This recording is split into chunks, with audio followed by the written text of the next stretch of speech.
I'm Lily, resident of Brentwood my entire life except for college. I have my degree in hydrologic sciences and policy from UC.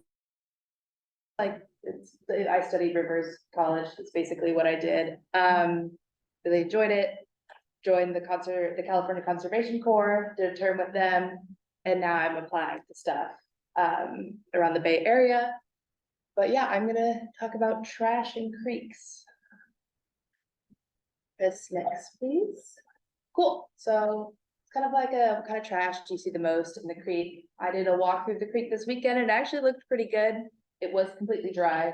So, I mean, yeah, it's expected. It's the late summer. The stuff I see out there, trash bags, plastic straps. The part of Marsh Creek that I walk on, they just added a disc golf course. And so there's a lot of broken, like those disc golfs just all over the place. Not great. Cigarette butts. That park that I was at also just opened up a public restroom, which is really nice. But it is gaining a lot of traffic, like parties and stuff. So there's like plastic cups everywhere, like food scraps, just kind of that kind of stuff. Water bottles. See those everywhere. Cigarette butts and food trash, like little snack bags and just that kind of plastic you see everywhere. Next, please. Why does it matter? The water in our creeks dumps, not all of it, but most of it dumps out into the ocean. Water goes out into the bay goes out to the ocean. We don't want to keep trash in there because it will alter the habitat. Because of the trash, you can mess with the dissolved oxygen and the fish die. Kind of just like a whole cycle of not good stuff. The PBTs, contaminants, it means persistent bioaccumulation, accumulative and toxic. So that's like really anything that's going to leach toxins into the creek, into the water, not good stuff. Plastic debris affects 267 species globally, which is a lot. Fun fact, seabirds are an indicator species for plastic pollution because they're the ones that eat the most plastic pollution, and they're such a high predator that if they start to decline, it's easier to notice than like little fish. So that's unfortunate, but one of our fun indicator species. Animals will eat it. This fish right here has 18 pieces of plastic that was found in it, which is becoming more and more common because fish don't really know what they're eating. They don't have the best eyesight. They kind of just open their mouths and eat it. So they kind of massacred that fish, but you can see little bits of plastic, every color. Could be from water bottles, disc golf things. It could be from anywhere. Pollution can also affect commercial fishing. This is more for like big nets that are left behind, which I don't go out in the Delta much, so I don't know what the netting issue is, but I do know, Fish and Wildlife is out there with their big nets counting, collecting fish, releasing them. Those can easily break. There's also some, just like regular people fishing. I know a lot of lures get caught, the fishing thing, the lures get caught all the time. That can affect us going out there, people going out there in boats and fishing and selling it. Another issue is pollution can actually sink boats. There's a case that some leftover fishing stuff had sunk a boat with 237 people on it, which is crazy, but it's dangerous. And recreational uses, if we have those toxins being leached into our water, you can't swim in that. Kids love to swim in the Delta out here. That's like a thing teens do, is to go out on their boats. You don't want it getting all gross. It already is, kind of gross, but it's the Delta. It's high productivity. It's going to look a little mucky. It's going to look a little different. But yeah. So, cool. What are some ways you can keep trash out? Pick up trash you see if you're on your walk. Like, just pick it up. See a little like water bottle, plastic bag, pick it up, throw it in the trash. If you're on the Marsh Creek Trail, there's trash cans everywhere, which is really nice. Throw it where you see it. Install trash captures. That's something I'm gonna talk about later. This is more of kind of like a big city idea. Some cities have put in trash captures into their creeks near their like outlets of the creek where it goes into the next, the ocean, bay, lake, whatever it is it's going into. But I'll go into that later. Beware of how and what we throw away. So like recycling, make sure your recycling gets in the recycling. Don't put your recycling in plastic bags. What else? Oh, if your trash is over full, don't just keep stacking it. You want to make sure your trash cans are secure, especially during storms. That's when a lot of the stuff is going to get pushed out.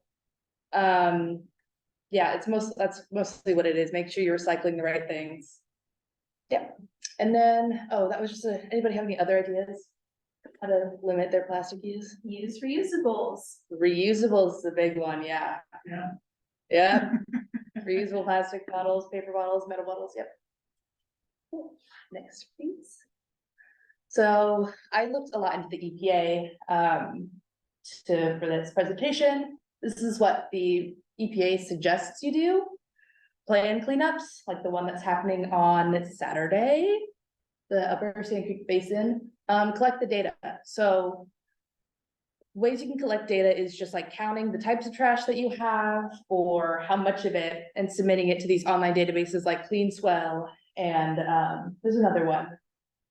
I don't remember, but it helps educate scientists and policymakers about, the current trash problem because they're, super far away in SAC. They don't know our trash issues here. And educate others. So tell your friends about trash. Tell them the proper way to throw away their trash. Gifts, reusable bags. It's a fun gift. I love gifting people. Love collecting reusable bags. Yeah, and there's the other stuff to unpackage your life. Bring your own bag. Reusable water bottles we talked about. Pack a waste-free lunch, so nothing plastic. They have these cool new paper, like sandwich bags, which I found that are cool. Or using like stasher bags, which is like those plastic reusable sandwich bags. Bring your own cup. Slow down and dine in. Consider reusable straws, big one. Avoid heavily packaged foods. Containers, utensils, no bag or fabric bag. Use no bag or fabric bag. Communicate with friends and family. So yeah, kind of everything we've already gone through. Cool. So CleanSwell is the data collecting app that I talked about. That's what its little symbol looks like. It's an app for collecting your data on trash pickup. Yeah, and why does it help? It helps scientists and advocates around the world understand our trash problem.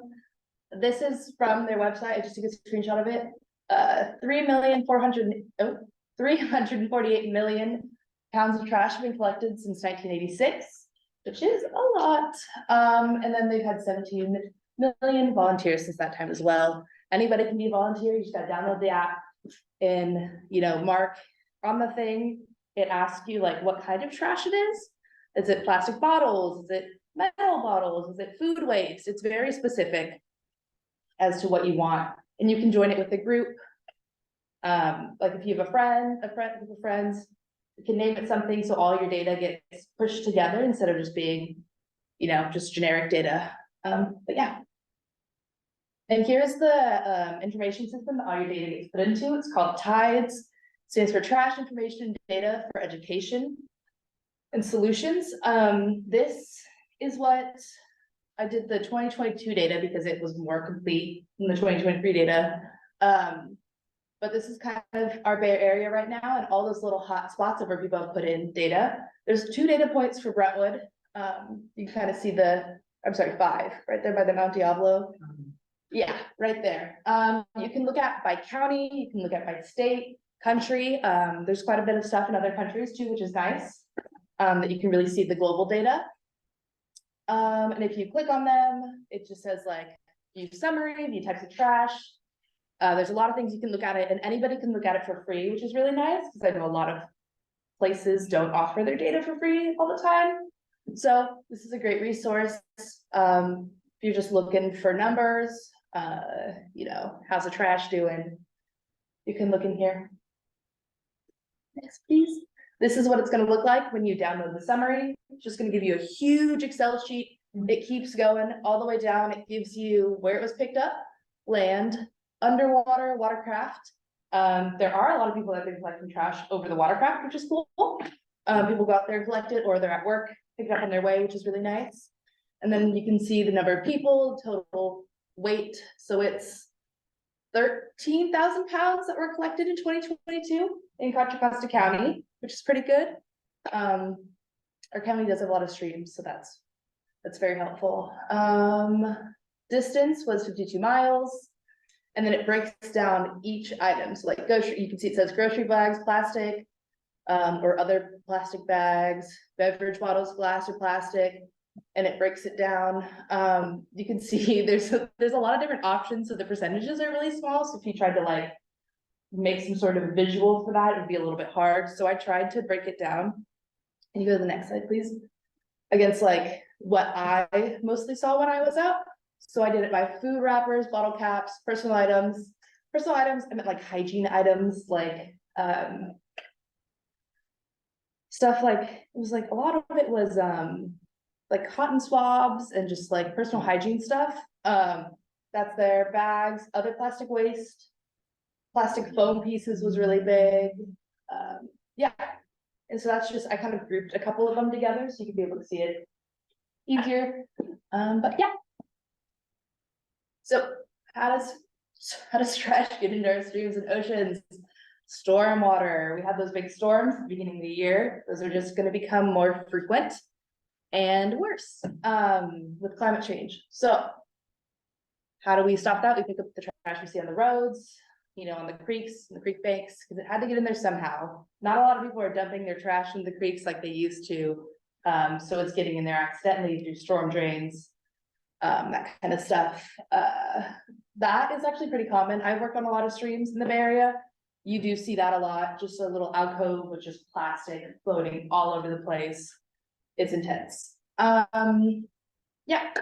So 80% of litter, marine litter found on cleanups had land-based origins, which is crazy. It's very sad as well. That little video you can look at later. It's an EPA made video about trash in the water systems, which is a little interesting. Highly recommend. But yeah, next. And then this is what I was talking about with trash capture technology. I hadn't really seen many of these until I started working in Berkeley. And Berkeley has a big trash capture on Cordonesis Creek, which is about like 2 miles from the bay, where we were. And it's a closed off public creek managed by the city and with help from CUSP, the California Urban Stream Partnership. They restored it. And the trash rack, it's just like a rack, like a metal bar that goes across the stream that goes down to the ground. And they have, I feel like it's every 2 weeks, they have a city of Berkeley trash can pulls in, and then it has an arm that lifts down, picks up all the trash, and then they're done. They picked up the trash. The bars are like this wide apart, so it does, you know, unfortunately miss some stuff. But it's pretty good. They have a deer that runs in that part of the creek through the culverts. So it's had some sort of sustaining life besides the little fishies you get. But yeah, so these are different kinds. Storm drain inlets is this like cartoon one at the top. It just shows another way you can like kind of capture it. Inline or end of line trash captures is one with the nets. You can see all the trash and leaves and stuff stuck there. And then open water trash capture, which the stream will just kind of run through and the trash will get caught in there. And all of these have, you know, their own issues. None of these trash captures are perfect. They do endanger fish, which is something we were always worried about.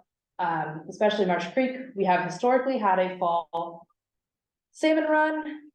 Don't know if we're gonna get one again this year. It just depends. But yeah, so we always want to be careful because the fish are what we're worried about. They're very sensitive. We're one of the last anadromous streams, I think, in the area, Marsh Creek, which is sad, but it's okay. So we're gonna work on keeping it clean. Here's another kind of trash capture devices. These were funded by the EPA in 2014, I guess from 2007 to I think 14, the EPA had a huge grant. It was like it was close to $5 million to put in these types of trash capture systems. The top one is kind of the top, what's that left?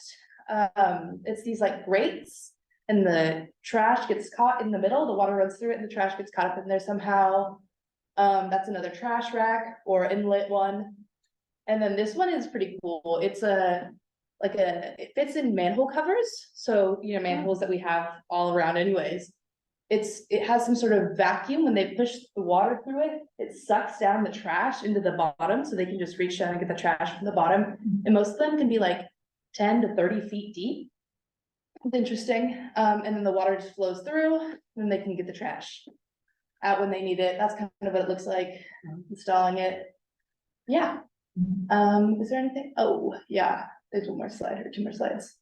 So I said, what's hot in trash right now? You know, like what's the new thing with trash? It's microplastics. Nobody really knew about microplastics. We still don't know a lot about microplastics. A microplastic is something less than 5 millimeters, so really itty bitty. They're hard to catch, they're hard to see. A big issue right now in getting them in policy is that there's not a good way to capture them. The only way you can really see it is if you get a really fine, like filter paper, run some water through it and you'll catch them. But like, that's about it. There's no good way to filter out microplastics without worrying about the fish. The fish are eating these, which is unfortunate. Where do they come from? Plastics. Plastic breaks down, we know. It doesn't do it evenly, it doesn't do it fast.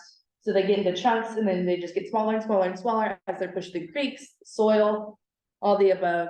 They also come from tires. Tires is a really big one right now.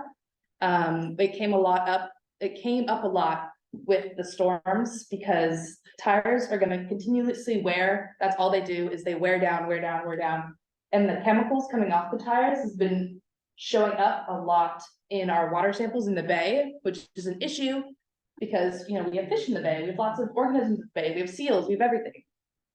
So it's becoming an issue having these little toxic little fibers showing up there. And it's been, you know, if you've ever driven through Oakland, driving to the bay, tons of freeways there. It's a huge, massive freeway, and it's all just being washed out immediately. Yeah, there's a lot more research coming out about it still. I know I first learned about microplastics from a bunch of 12-year-olds. So, I mean, everybody's got their own things. The 12-year-olds are leading it, I guess. But yeah, there's now starting to be more policy about microplastics. But it's in the making. The next one, please. And these are some more fun pictures about microplastics. Microplastics used to be in a lot of household products like body scrubs and toothpaste. It's not on here. There was a toothpaste, a Colgate toothpaste that had microplastics in it, which is crazy because why would they do that? Like you're putting that in your mouth and you have I don't know in what world that was approved. But it's, you know, this in lotions, the face cares, face stuff, crazy. And then this just shows you more of where it comes from, you know, from fish gear, from boat coating, just wearing clothes. You know, it's really important to be aware of where you're buying your clothes. Fast fashion is a big contributor to plastic pollution because the water they run through their plants picks up fibers. It's a really big issue. So it's good to stay away from fast fashion places like Shein, anything like small online places, usually not good. It's always better to buy secondhand if you can. But yeah, that's it. That's all I had. Thanks for coming and listening. Appreciate it. That's great. Yes, we have any questions from our online audience first?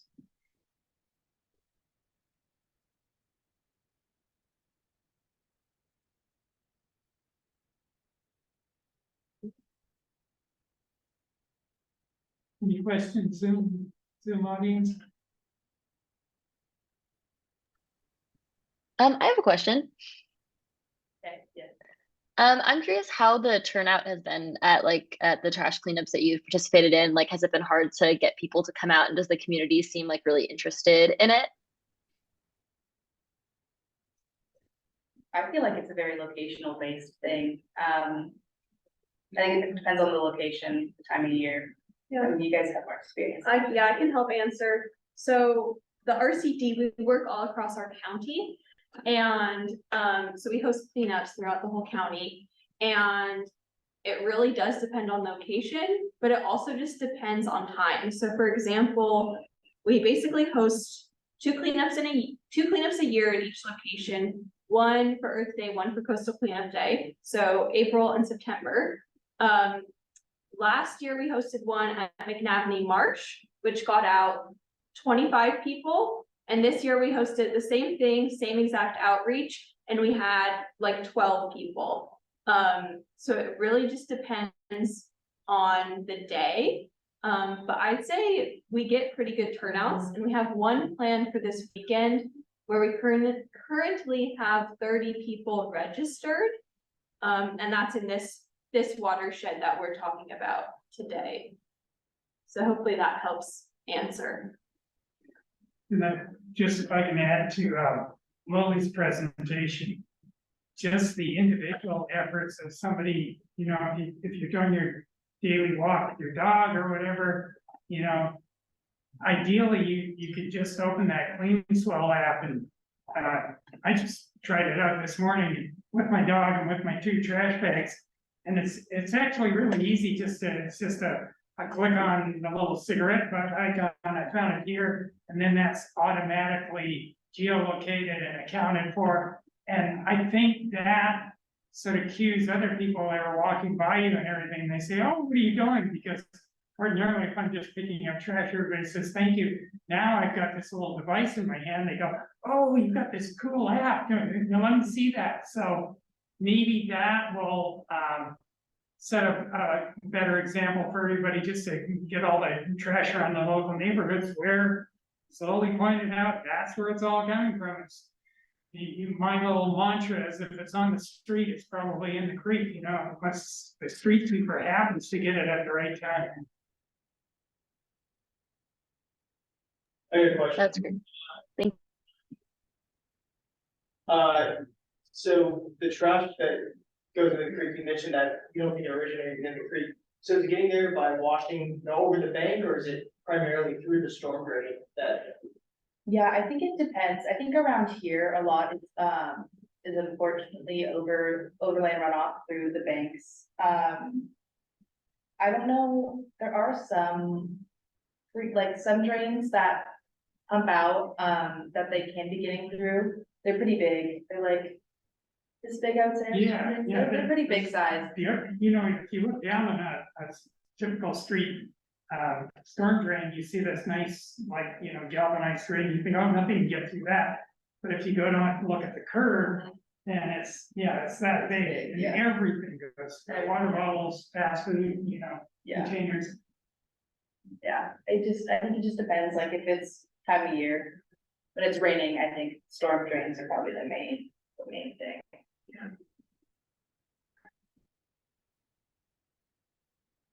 Other questions? Those are all my Fans. Just want like the boy forest to come.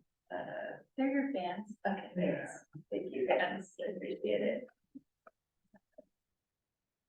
Well, I think we were gonna go on and were you Oh, gonna- Heather made a comment in the chat. I feel like this information would be great to share with kids. Are there any partnerships to share any of this info through science classes? I mean, I'm currently in classrooms, I could talk to them about trash. We're not learning about this. I've decided English, not that important. Let's talk about some trash. No, I mean, are you guys planning on any partnerships through schools that if they need us interested in anything? One thing we're talking about doing is that Oakley Science Week, Oh, which is generally the 3rd, 4th grade kids come out to that a lot. And we've done that in the past, and we we've actually, you know, had some little, small viewers, microscopes, but we talked about trash. We talked about, you know, actually, I got them to make little, water molecules with two little styrofoam balls that they Yeah. stick together with the oxygen. So, you know, I think we could do a lot more with trash there. And Victoria just, did up a whole series of, coloring books about how to get trash out of the data we're gonna use at some of our events. Very nice. It's a good point. Are we gonna, try and do a quick tutorial on clean swell, or do you think? Up to you. I can show the video if you want me to show that video Well- or anything else. Yeah, I think, if you get into the Clean Swell app, I think it's so straightforward that even like a non-techie like me could pretty well get through it. The only thing I might ask is if you are picking up locally in the Marsh Creek watershed, if you could actually put the group name, they ask for a group name, and then if you want, just put FoMCW, like Friends of Marsh Creek Watershed, and then that will aggregate all of our data, saying that the Friends of Marsh Creek group volunteers have collected this much, which I think will be good for our group to say we've contributed this much, and maybe get, you know, people sort of a little more inspired when they see that a whole group effort on the watershed. Because we have people picking up all the way up in, like Marsh Creek Road, we picked up, and, you know, that's close to the source of Marsh Creek. And all the way down, one thing that got us inspired about having this whole talk about untrashing Marsh Creek is Marsh Creek used to empty out straight into the delta. It went right out into a big break, you know, and the trash sort of disappeared out there miraculously.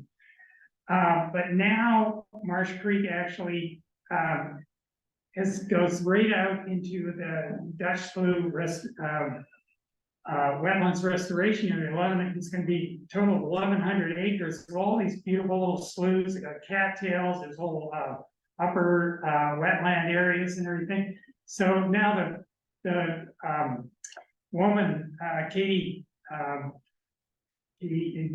last name is escaping me. Andy, yeah, came to our group and talked about the Dutch Slough area, and her last comment was, please stop all the garbage from coming down here, because now we're getting all of it. You know, it's like the whole Marsh Creek watershed is ending up in her wetland restoration area. So I think, you know, I'm trying to get the word out, and I think all of us are, just for the preservation of this beautiful wetland down there.